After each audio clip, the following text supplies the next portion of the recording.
Bonjour mes déçus co-créateurs, c'est Lilou, je suis au Québec aujourd'hui, dans le magnifique pays du Québec. Je viens d'atterrir hier et je devais absolument commencer cette petite tournée au Québec de 3 semaines avec toi Marie-Josée, puisqu'on s'est rencontrés la dernière fois, avant cette conférence que Oprah avait fait dans le grand centre Bell de Montréal. Et donc là, nous sommes à Sainte-Julie, qui est à l'extérieur de Montréal, un peu sur la rive sud, je suppose, hein, c'est ça? Oui, c'est bien ça, Sainte-Julie, la ville du bonheur, hein, de ce que l'on dit apparemment. En tout cas, le Québec est magnifique l'été et ça me fait très très plaisir de faire cette interview avec toi, puisque j'ai eu l'occasion de te rencontrer brièvement et ça m'avait pas mal intrigué le fait que Marie-Josée a fait Secret Story 5.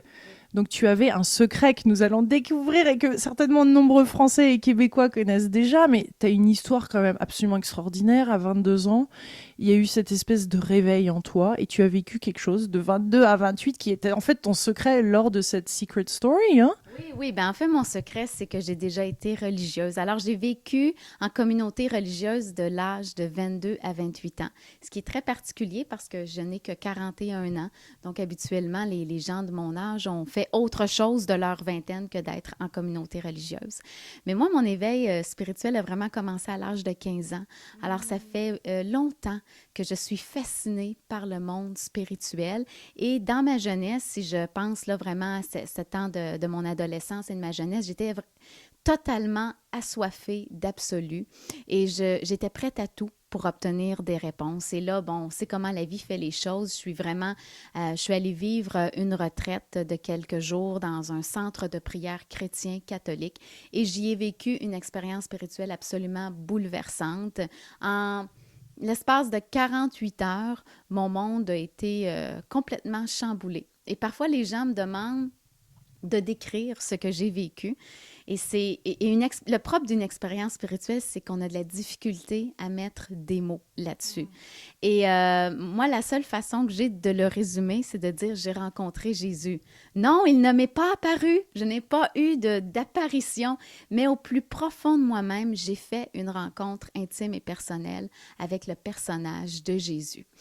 Et ça a été tellement fort que lorsque j'ai quitté après la retraite de 5 jours, que les gens, en fait, ne me reconnaissaient plus. Même moi, je ne me reconnaissais plus dans ma vie. J'ai fait un virage à 180. J'ai décidé de vivre la chasteté. J'ai changé ma façon de me vêtir. J'ai commencé à fréquenter les églises, à prier à tous les jours. Et ça, là, c'était bouleversant, en fait, pour les gens autour de moi. Et après ça, rapidement, j'ai commencé à m'impliquer dans cette communauté-là. Et après quelques mois, bien, j'ai ressenti l'appel de la vie religieuse. Et là, j'ai décidé d'aller passer une année complète dans cet endroit-là. Puis une année est devenue 2, 3, 4, 5, 6. Alors, c'est assez particulier. Ce sont de belles années de ma vie, particulièrement les 3 premières années. Une grande leçon que j'ai retirée de mes 3 premières années en communauté religieuse, c'est que j'ai vraiment appris à m'ouvrir aux autres. Dans ce monde, dans cette société qui est très égocentrique et nombriliste, tu sais, on est comme ça, on est très centré sur nous-mêmes et apprendre vraiment ce qu'est l'ouverture aux autres. Moi, je l'ai appris en communauté religieuse. Mais alors comment ça se fait qu'on l'apprend en communauté religieuse alors que finalement il y a beaucoup plus de personnes à l'extérieur dans la vie de tous les jours? Je pense que c'est la façon dont le mode de vie est organisé et parce qu'on s'exhorte les uns les autres à vouloir vivre les valeurs de notre religion. Alors, il y a un effort dans une communauté religieuse. Ce qui se passe, c'est qu'il y a souvent un effort important à vouloir vivre ce que l'on prêche, entre guillemets.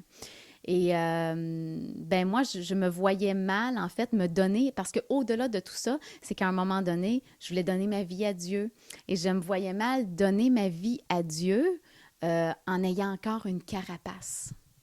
Et pour moi, donner ma vie à Dieu signifiait, je ne sais pas, à un moment donné, c'est devenu très clair, c'était aussi me donner aux autres. C'était la même chose pour moi. Donc, petit à petit, ben, il y a ma carapace que j'ai décidé de laisser tomber. J'ai déposé les armes. Vous savez, toutes ces façons qu'on a de se protéger parce qu'on a peur de se sentir menacé, attaqué par les autres. On prend personnellement les choses et tous ces mécanismes de défense qu'on a. Alors, j'ai décidé tranquillement de me défaire petit à petit de chacun d'eux et d'ouvrir les bras aux autres. Et ça, c'est pour moi un acquis de mes 3 premières années de vie en communauté religieuse. Et ça n'a pas de prix. Ça n'a pas de prix. Est-ce que l'uniforme aussi, il fait pour quelque chose? Parce qu'on entend souvent des personnes qui sont religieuses, une fois qu'elles revêtit, elles met à ce vêtement-là, il y a quelque chose qui vient avec ça, en fait, qui te transporte un peu et qui fait que tu gagnes une certaine connexion, un certain charisme, une certaine présence que tu n'aurais peut-être pas sinon. Et une fois que tu l'enlèves, justement, le jour où tu la remets, pour se retrouver qui nous sommes au-delà de cet habit, est peut-être un peu un challenge aussi, non? Oui, en fait, ce qui se passe quand on entre en communauté religieuse puis qu'on revêt justement un vêtement, c'est que tout est... Bon, on nous lance l'idée qu'on ne s'appartient plus soi-même.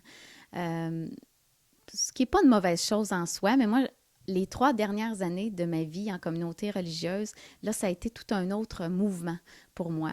Et c'est qu'en fait, j'ai commencé beaucoup à questionner toutes ces idées de vouloir être une autre personne que ce que l'on est naturellement. Dans la vie religieuse, il y a aussi souvent une idée où le monde de Dieu est très, très, très important, plus important que le monde des hommes. Il y a aussi une idée de vouloir un peu parfois faire de nous des anges. Mais on n'est pas des anges, on est des êtres humains. Et en fait, il y a eu tout un concours de circonstances que je raconte dans mon premier livre, L'effet Popcorn, tome 1, de pourquoi j'ai quitté la communauté, parce qu'à un moment donné, c'est devenu un milieu très, très fermé. Et je n'étais plus d'accord avec ce qui était l'enseignement qui était prodigué, l'orientation, en fait, qui était donnée, et j'ai décidé de quitter. Et effectivement, ça a été tout un challenge de retrouver une vie normale. Et c'est pas évident.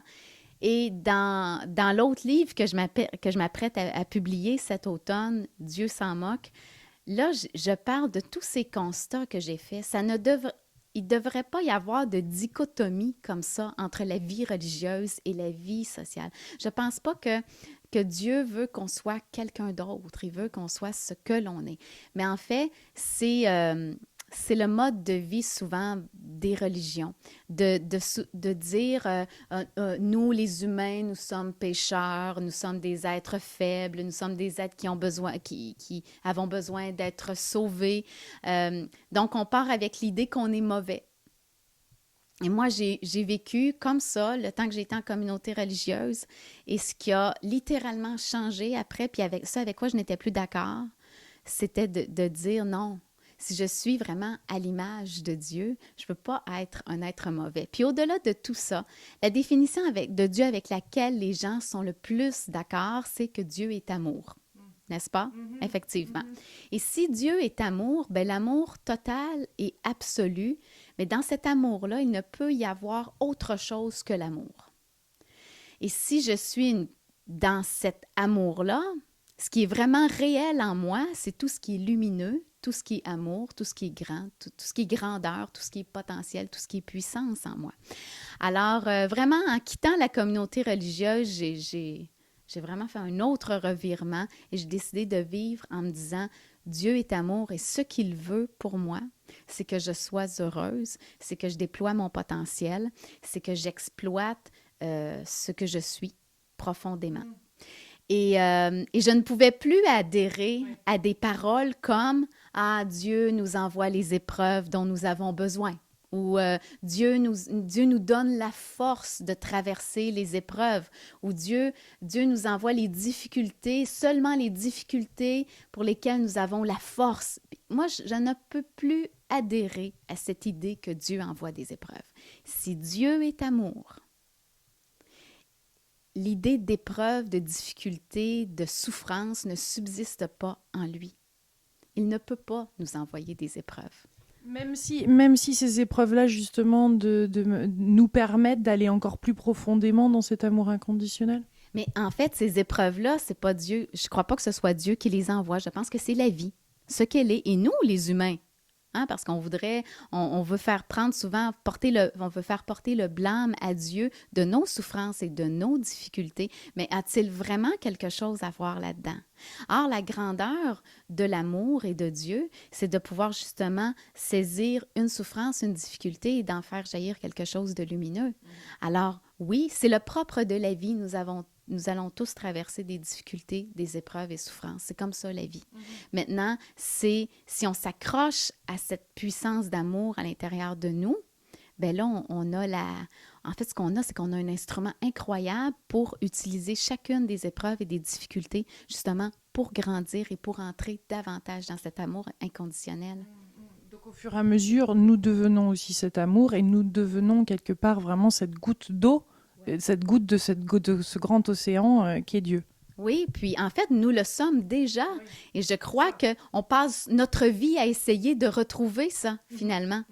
Et une des plus grandes libérations que j'ai eues au cours des dernières années, c'est arrêter de dire, je me disais souvent, quand est-ce que je vais arriver au point où je veux être dans ma vie spirituelle? Oh là là.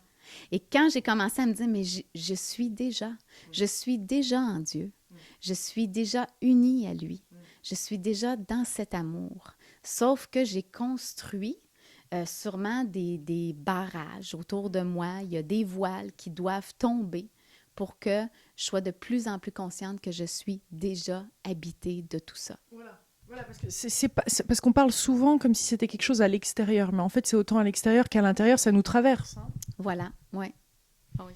C'est ça. Alors, quand tu es sortie de cette histoire-là, de passer ces 6 années-là dans ce couvent, comment tu as réussi à te retrouver et à te découvrir et à te recréer une identité, même à retrouver ton essence? T'es passé par quel processus? Parce que je pense que c'est un peu le processus qu'on est amené à vivre aussi nous-mêmes, pour toute personne qui se réveille, pour toute personne qui a envie de redémarrer sa vie, qui a envie de créer son bonheur. Oui, puis c'est vrai, quand les gens vivent justement une expérience spirituelle plus importante, il y a toujours un désir à quelque part un peu de changer de vie, hein, de modifier sa vie.